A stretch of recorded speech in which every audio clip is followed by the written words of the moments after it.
고난주간 세 번째 새벽 설교입니다. 오늘 주제는 옆에서 본 십자가입니다. 아마 다들 말씀 읽기 전에도 예상하셨겠지만 예수님께서 십자가를 지실 때 그 십자가 옆에 함께 매달렸던 두 강도가 오늘 말씀의 주인공들입니다. 사실 두 강도가 주인공은 아니고요. 두 강도를 통해서 우리가 조명해야 할 십자가의 의미가 핵심입니다. 누가복음에 보면요, 이 예수님 옆에 매달렸던 두 강도를 어떻게 부르고 있냐면 32절 말씀에 보니까 또 다른 두 행악자도 사형을 받게 되어 그랬습니다. 누가는 이 강도를 행악자라고 불렀습니다. 그야말로 악을 행한 사람이라는 뜻인데요, 죄인이라는 말입니다. 그런데 같은 장면을 기록하는 마태와 마가는 이 행악자를 레스페스라는 단어로 표현했습니다.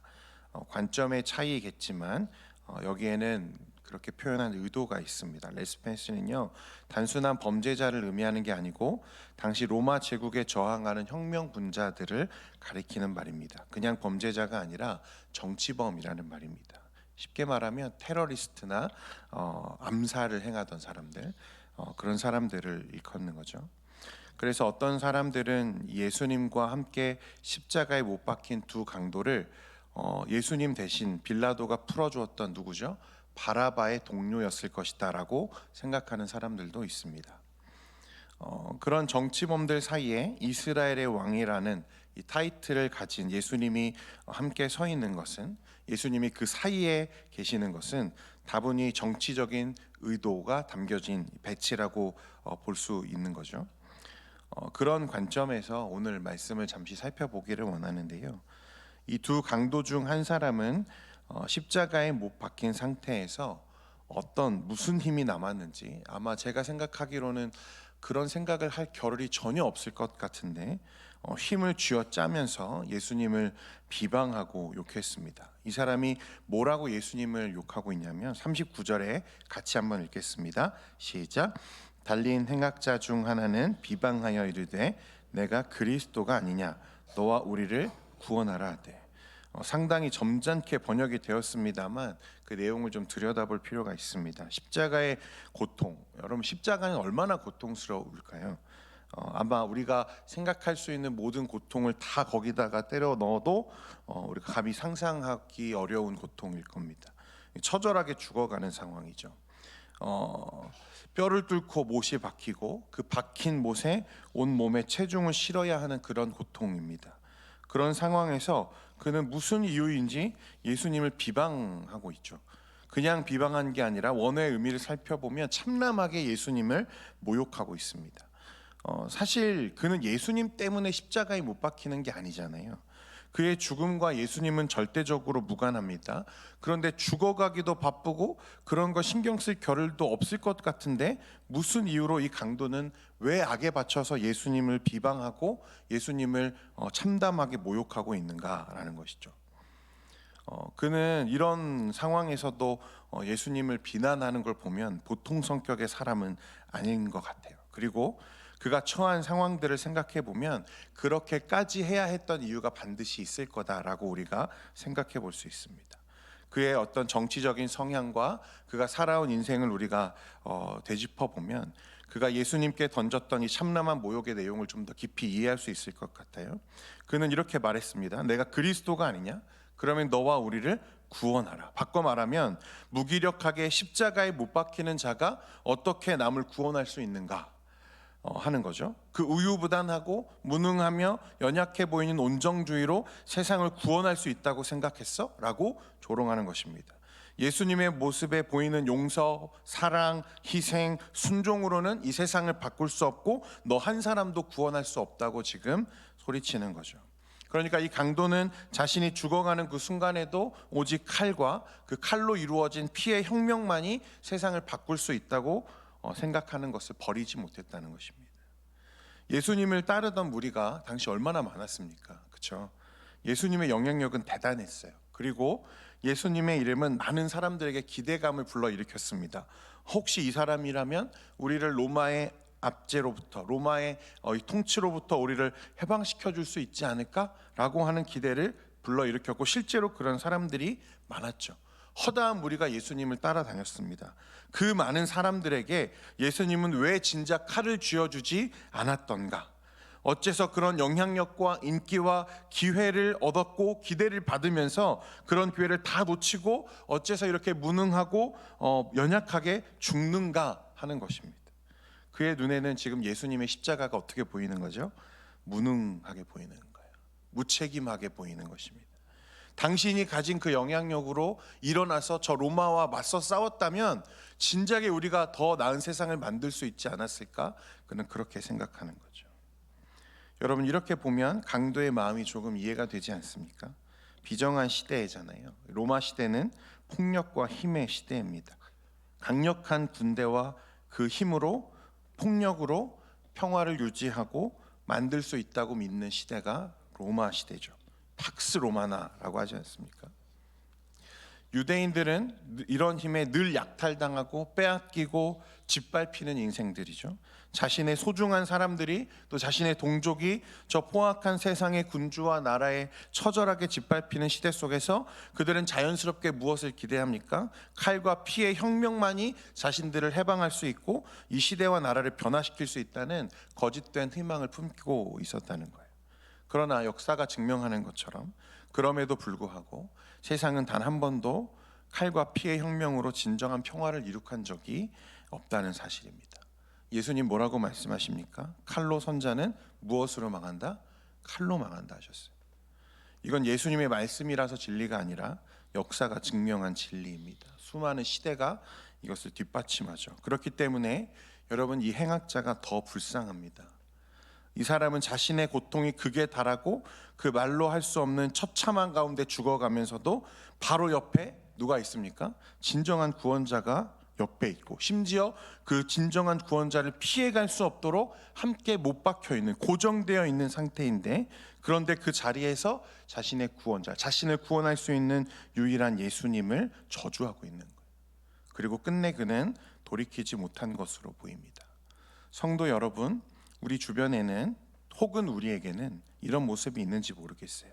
강도와 같이 자신의 삶에서 학습되거나 그렇게 형성되어버린 그릇된 신념에 막혀서 이 복음을 지척에 두고도 발견하지 못하는 사람들 상당히 많습니다. 예수 그리스도를 앞에 두고도 여전히 자신의 의를 의지하려고 하고 자신의 공로를 믿고 있는 사람들이 이와 같은 사람들이죠. 자기가 몸담고 있던 세계에 길들여지고요, 내가 살아온 방식과 그 가치관을 전부라고 여기는 사람들에게서 공통적으로 발견되는 특징들입니다. 그것으로 세상을 바꿀 수 있다고? 그렇게 해서 하나님의 나라가 임한다고? 여러분, 사실 우리 모두는 이 세상의 영향을 받으며 살아갈 수밖에 없잖아요. 나를 둘러싸고 있는 이 현실과 환경 속에서 그런 영향을 받으면서 살고 있습니다. 그게 어쩔 수 없어요. 그런데 그 틈새를 뚫고 하나님의 은혜가 문을 두드리는 겁니다. 그때 문을 살짝이라도 열면 그 은혜가 나를 살리는 거예요. 은혜가 들어오면 우리는 이 세상을, 그리고 우리 눈앞에 놓여있는 이 현실과 그런 문제들을 다시 보기 시작하고 다르게 보기 시작합니다. 이게 믿음 아닙니까, 여러분? 여러분, 저는 가끔 제가 예수를 믿고 있다는 사실에 저 스스로도 소스라치게 놀랄 때가 있습니다. 나같이 편협하고 나같이 꽉 막히고 고집과 아집으로 똘똘 뭉친 저 강도 같은 내가 예수 그리스도의 은혜를 알고 고백하는 사실이 너무 신기한 거죠. 여러분들도 그렇지 않습니까? 저만 그런 것 같습니다. 오늘 말씀에 등장하는 두 번째 행악자는요, 분명 이 앞에서 우리가 살펴보았던 강도와 어떤 사람입니까? 똑같은 사람입니다. 같은 세상에 또 같은 사상을 가지고 똑같은 죄목으로 그 자리에 달려 있었습니다. 그렇죠. 그는 분명 앞선 강도와 같은 길을 걸어왔을 거고 같은 방식으로 붙잡혔을 거예요. 그런데 발악하듯 예수님을 비방하며 모욕하는 강도를 보면서 그는 전혀 다른 관점과 전혀 다른 모습으로 지금 예수님을 조명하고 있습니다. 아마 이 부분이 오늘 본문의 핵심이지 않을까 싶은데요, 40절에서 42절까지 말씀 우리 한번 같이 읽어보겠습니다. 시작. 하나는 그 사람을 꾸짖어 이르되 내가 동일한 정죄를 우리는 우리가 행한 일에 상당한 보응을 받는 것이니 이에 당연하거니와 이 사람이 행한 것은 옳지 않은 것이 없느니라 하고 이르되 예수여 당신의 나라에 임하실 때에 나를 기억하소서 하니. 만약 이 두 강도가 바라바의 동료였다면 두 사람은 혁명 동지입니다. 그렇죠? 같이 싸워온 전우입니다. 그런데 사실 앞에서 예수님을 향해서 참담한 모욕을 쏟아내던 강도를 이 다른 강도는 어떻게 합니까? 꾸짖고 있죠. 저는 이 장면이 성경에서 보았던 어떤 장면보다도 더 극적인 반전을 우리에게 보여준다고 생각하는데요. 이 사람은 지금 동료를 꾸짖으면서 뭐라고 말합니까? 우리가 죽는 것은 그릇된 길로 행한 누구의 죄 때문이다? 우리의 죄 때문이다. 이렇게 말하고 있어요. 그는 앞선 강도처럼 칼과 피의 혁명을 추구했을 겁니다. 당연히 그것을 실현하기 위해서 다른 사람의 생명을 해하면서 살아왔을 거예요. 그렇게 해야만 좋은 나라, 좋은 세상이 올 거라고 믿으며 살았다는 거죠. 그런데 그는 지금 이 예수님 앞에서 자신이 걸어온 그 길이 틀렸다고 말합니다. 그리고 내 민족, 내 가족을 위해 다른 사람의 생명을 해하는 것은 결코 올바른 구원의 방식일 수 없다고 지금 인정하는 거죠. 그리고 그는 지금 눈앞에 있는 예수님을 통해서 진정한 구원이 무엇인지를 깨달았다고 말하는 거예요. 그래서 41절 하반절에 이분이 행한 것은 옳지 않은 것이 없다라고 말하는 거죠. 그러니까 내가 걸어온 길은 틀렸고 자신과 같은 처지로 이 자리에 매달려 있는 줄 알았지만 자신과 전혀 다른 길을 걸어오신 예수님은 어떻다는 것입니까? 옳다는 거예요. 그러니까 내가 걸어온 인생, 내가 믿어온 내 신념으로는 나를 구원할 수 없고 누구를 통해서만, 예수 그리스도를 통해서만 내가 구원을 발견할 수 있다는 사실을 이 사람은 이 십자가 위에서 지금 발견하고 있는 것입니다. 이 간절하고 강한 확신에 사로잡힌 강도의 부탁이죠. 결과적으로 그는 마음을 다해서 참 구원자이신 예수님께 자신의 생명과 구원을 부탁하기에 이릅니다. 이르되 예수여 당신의 나라에 임하실 때에 나를 기억하소서. 여러분, 이 사람의 고백이 얼마나 대단한 고백인지를 알기 원하는데요. 이 사람은 지금 이 십자가 위에서요, 앞에서도 말했잖아요, 너무나 고통스러워요. 사실 다른 걸 신경 쓸 겨를도 없을 거예요. 그런데 무엇으로 하여금 그 사람에게 이런 간절함을 불러일으켰는지 알 수 없지만 그는 이 마지막 순간에 예수님을 바라보면서 고백하는 거죠. 그리고 무엇을 지금 이 사람이 보고 있냐면 지금 예수님의 죽음 이후를 보고 있는 거예요. 예수님이 십자가에서 끝나지 않을 거라는 사실을 바라보고 있는 겁니다. 그래서 여기서 예수님이 죽더라도 예수님을 통해 하나님의 나라가 반드시 임하게 될 거라는 강한 확신이 이 강도의 눈에 지금 있는 거죠. 예수님 뭐라고 대답하십니까? 43절 같이 읽겠습니다. 시작. 예수께서 이르시되 내가 진실로 내게 이르노니 오늘 내가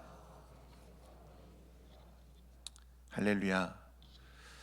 그는 이 고통의 십자가 위에서 처음에는 예수님이 자기와 똑같은 그냥 비참하게 죽어가는 실패한 인생이라고 생각했을 거예요.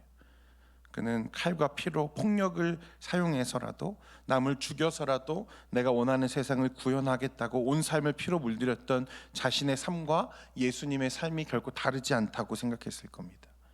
그런데 정확한 시점은 알 수 없지만 그는 예수 그리스도의 모습에서 그동안에는 전혀 보지 못했던 새로운 구원과 삶을 보았습니다.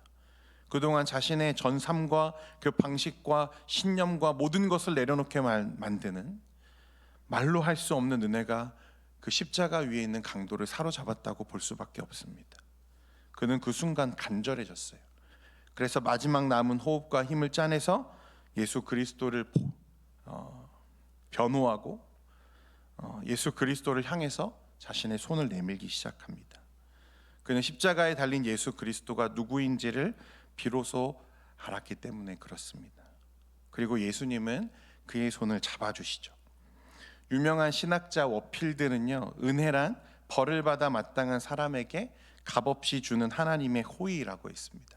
그리고 조시 맥도웰이라는 학자는요, 그 은혜를 받기 위해 손을 뻗는 것이 믿음이라 했습니다.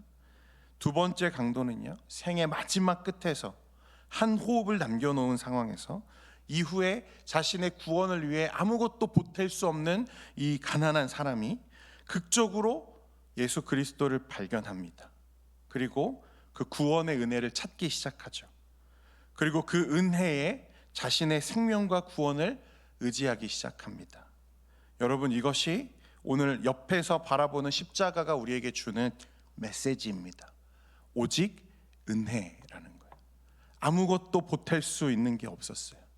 그는 아무것도 이 자신의 구원을 위해서 행할 수 있는 일이, 시간이, 그런 여유가 하나도 주어지지 않은 인생임에도 불구하고 그는 예수 그리스도를 통해서 은혜를 바라보고 구원의 길을 걷기 시작하는 것입니다.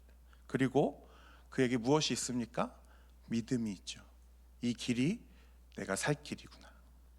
오직 은혜, 그리고 오직 믿음입니다. 사랑하는 성도 여러분, 오늘 우리가 받은 십자가의 은혜를 다시 되새기며 이 말씀을 우리가 묵상하기를 원합니다. 여러분은 어떻게 구원 받으셨습니까? 여러분 무엇으로 구원 받으셨나요? 여러분, 우리 안에 이 두 번째 강도에게서 발견되는 믿음이 있는지를 점검하며 여러분들이 찾았던, 여러분들이 간절히 두드렸던 그 십자가의 은혜가 오늘 우리 안에 다시 회복되기를 소원합니다. 기도하겠습니다. 거룩하신 하나님 아버지, 고난 주간을 보내며 그리스도의 십자가를 다양한 시선과 또 관점을 통해서 조명하는 가운데 있습니다. 주님, 은혜라고 밖에는 말할 수가 없습니다. 나는 아무것도 할 수 없었고, 나는 아무것도 하나님의 은혜에, 하나님의 구원에 보탤 수 없는 하나님 가난한 사람입니다. 그럼에도 불구하고 나에게 아무런 대가 없이 베풀어지는 그 하나님의 은혜를 주님 묵상하며 오늘 하루를 보내려고 합니다. 예수 그리스도께서 걸어가신 그 십자가의 길을 걷게 하시고, 오늘은 특별히 은혜 그리고 믿음을 우리 안에 깊이 새기고 묵상하는 하루가 되게 하여 주옵소서. 우리 사랑하는 성도님들, 오늘 하루의 삶 가운데에서 예수 그리스도와 동행하며 주의 은혜로 하루를 살아갈 수 있도록 주님 은혜 베풀어 주시옵소서. 예수님의 이름으로 기도합니다. 아멘.